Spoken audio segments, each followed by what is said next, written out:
गिरीश महाजन नाशिकच्या दिशेने रवाना झाल्याची सूत्रांची माहिती आहे। नाशिकमधील बंडखोरी रोखण्यासाठी महाजन नाशिकला रवाना झाल्याची माहिती मिळते।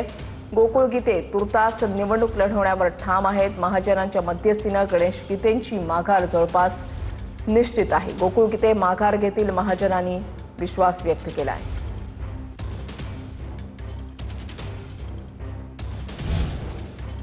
गीते बंधूंची काल भेट घेण्याचा प्रयत्न उदय सामंतांनी केला, मात्र ही भेट काही झाली नाही। मात्र महाजनांची जर आपण पाहायला गेलं तर गीते बंधूंपैकी एकासोबत गणेश गीते यांच्यासोबत सकारात्मक चर्चा झाली। गणेश गीतेंनी निवडणुकीतून माघार घेण्याचं आश्वासन जे आहे ते दिलेलं आहे।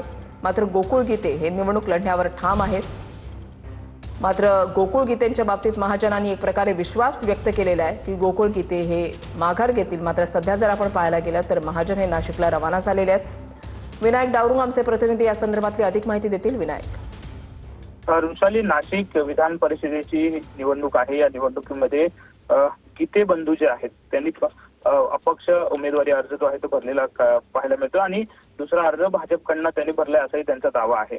त्यामध्ये आपण जर पाहिलं तर गणेश गीते यांनी काल गिरीश महाजन यांची भेट घेतली होती आणि त्यानंतर ते आता अर्ज मागे घेणार हे जवळपास निश्चित झालेलं आहे। परंतु त्यांचे बंधू जे आहेत गोकुळ गीते यांनी मात्र अर्ज अजून मागे घेतले नाही आणि त्यांची समजूत काढण्यासाठी मंत्री गिरीश महाजन जे आहेत ते नाशिककडे रवाना झालेले पाहायला मिळत आहेत। युती धर्म कुठेतरी पाळला पाहिजे ही भावना जी आहे ती काल गिरीश महाजन यांनी व्यक्त केली होती। दोन्ही बंधूंची समजूत काढण्याचा प्रयत्न जे आहे ते मंत्री गिरीश महाजन करताना पाहायला मिळत आहेत। गणेश गीते यांची समजूत काढण्यामध्ये त्यांना यश जे आहे ते आलेलं असल्याची माहिती सूत्रांकडून मिळाली आहे। परंतु गोकुळ गीते अजूनही उमेदवारीवरती ठाम आहेत, त्यामुळे आज दुपारी 3 वाजेपर्यंत अर्ज मागे घेण्याची वेळ आहे। त्याआधी हे दोन्ही बंधू अर्ज मागे घेतात का हे बघावं लागेल।